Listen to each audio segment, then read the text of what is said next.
Greetings. In this part of the tutorial, we want to teach you how to measure frequency using a multimeter. The multimeter we are using here is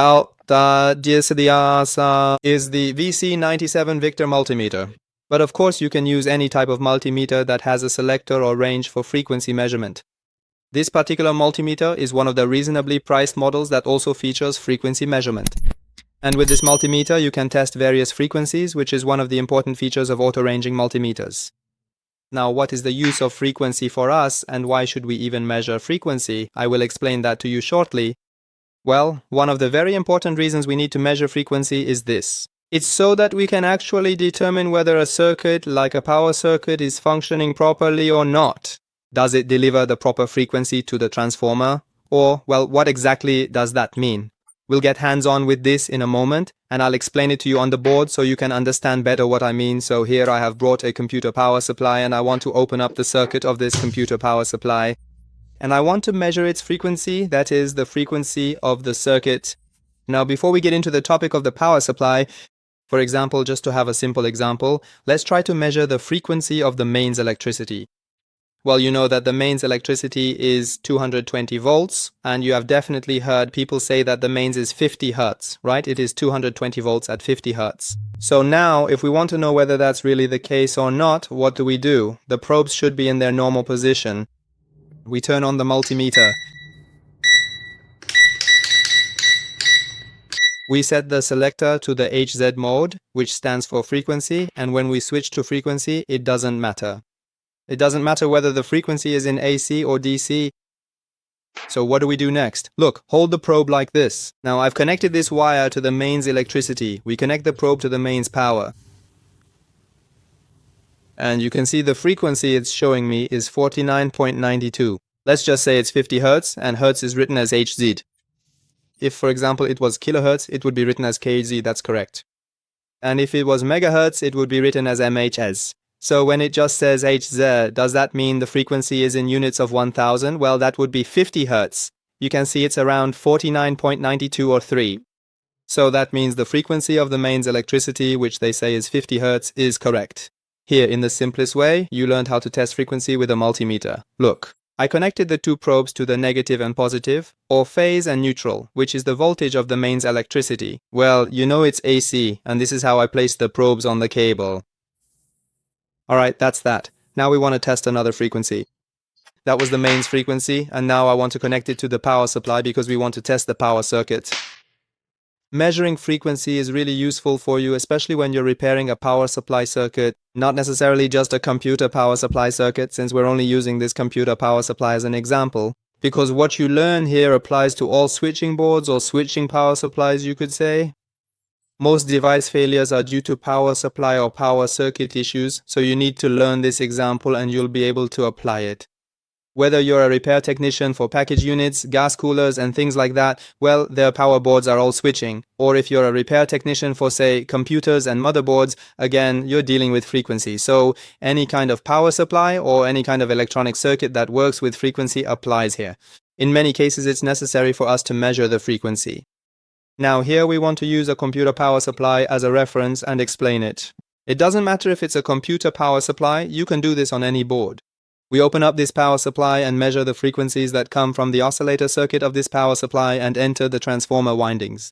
And I'll also explain why in various switching power supply circuits it's better to do this as well. Here I've opened up the power supply. You can do this on any power supply circuit you want to work on. Be sure to keep in mind that the large capacitors in switching circuits may still hold voltage, so always perform this frequency measurement with caution. Alright, let's get to why we should measure the frequency. Anyone who is involved in this field, anyone working on repairing switching power supplies or repairing package boards, which are mostly driver and power boards, should keep in mind that switching circuits are always frequency-based circuits. Just as those friends who have taken the training course, combined power supply repair. If you know how to repair these switching power supplies, you know that these power supplies have a switching section that is made up of transistors. Now, whether that power circuit is for a computer power supply, a minor power supply, or any other type of power supply, for various devices like air conditioners, package boards, washing machines, and so on, all of them have a switching power supply there is an oscillator circuit that is actually generated by a frequency IC, for example this IC here, and this frequency is sent to the switching circuit based on transistors, and the transistors deliver that frequency to the transformer. Because it's a high frequency, they send it to the transformer here, and these transformers generate the output voltage based on the frequency they receive. One of the things we always mention in power circuit exercises is this.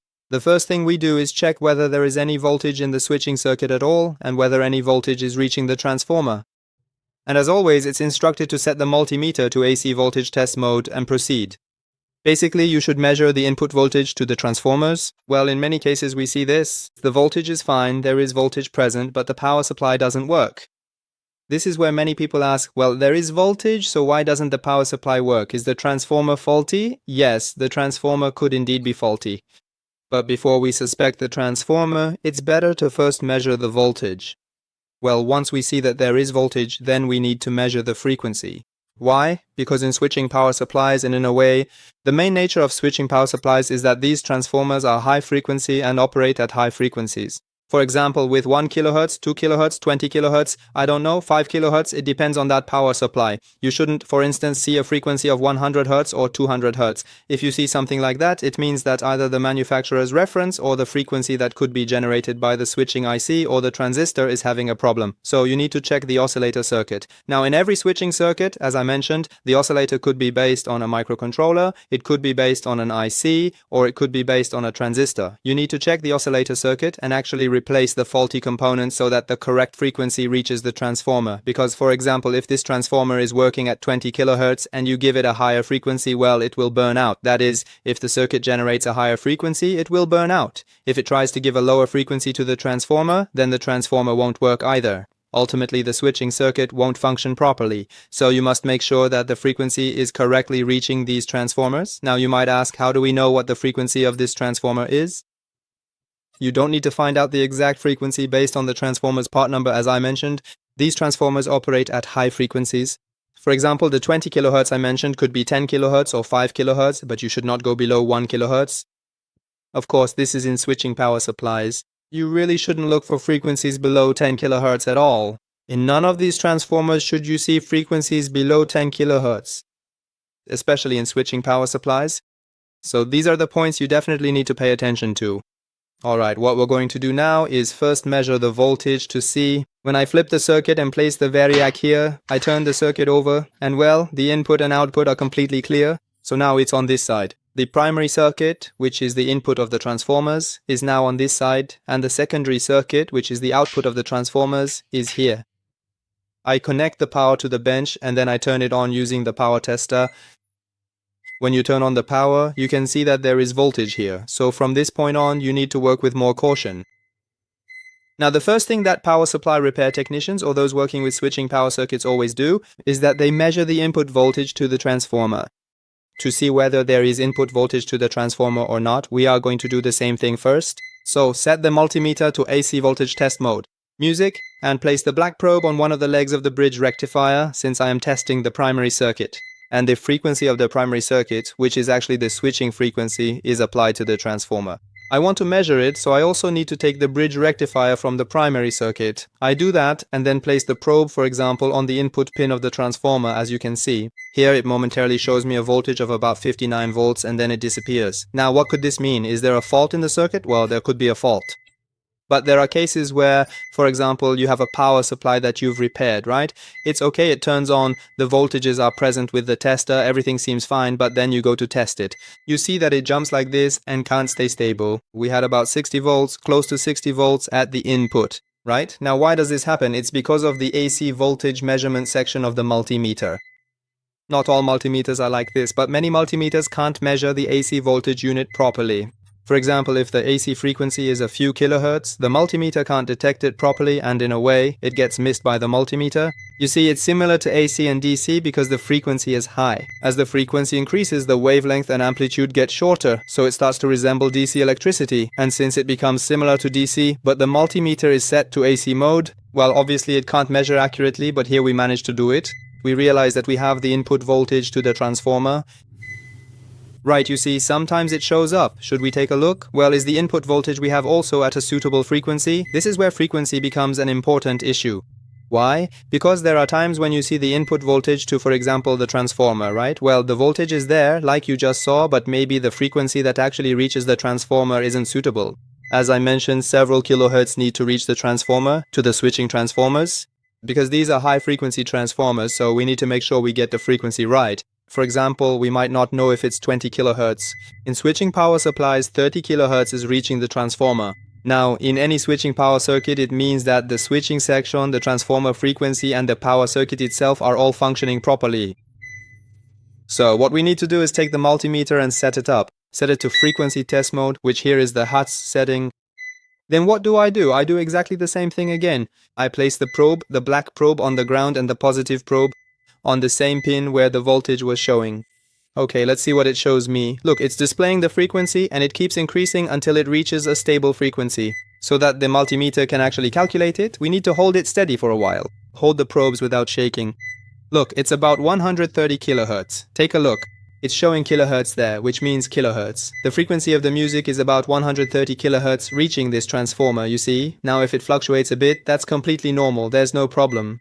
Did you get that? We've now measured the input frequency.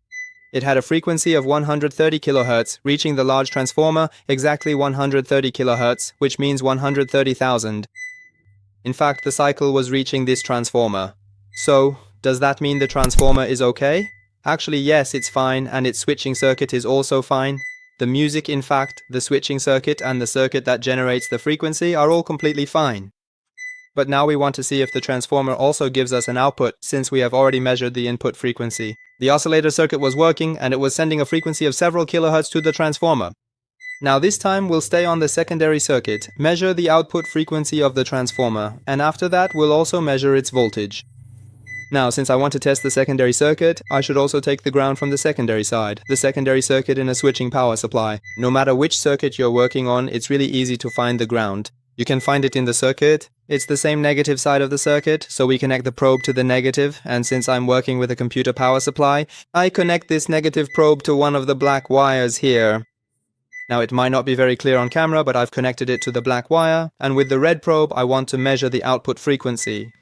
Now I'll measure the frequency at the output pin of the transformer, which is quite obvious. There's a Schottky diode in its path. How do I connect it to the output pin? See how many frequencies it has? Do you see? 29 kilohertz? 29 exactly. It's showing the kilohertz precisely, smoothly, and without any flaws. Look, it's completely stable. Now if I set the multimeter to AC voltage test, since the frequency is lower, it can display it more easily. The output frequency. Alright, look here, the number is 10. Look at the voltage now. Since the computer power supply typically has 3 output voltages, naturally this 10 volts is related to the same 5 volt wire, which is reduced by the diode and the resistor, and it drops down to 5 volts. But as you can see here, the voltage on... I also had an IC here. Alright, let me turn off the power supply so I can explain. As you saw, I very easily went ahead and measured the frequency of the transformer. And to keep the video shorter and focus on the main point, let's move on to the next part. I didn't go to the smaller transformers, because it's done exactly the same way, and no matter what other circuit you're working on, it's the same method. All you need to do is measure the input and output frequency of the switching transformer. So using a multimeter, we figured this out.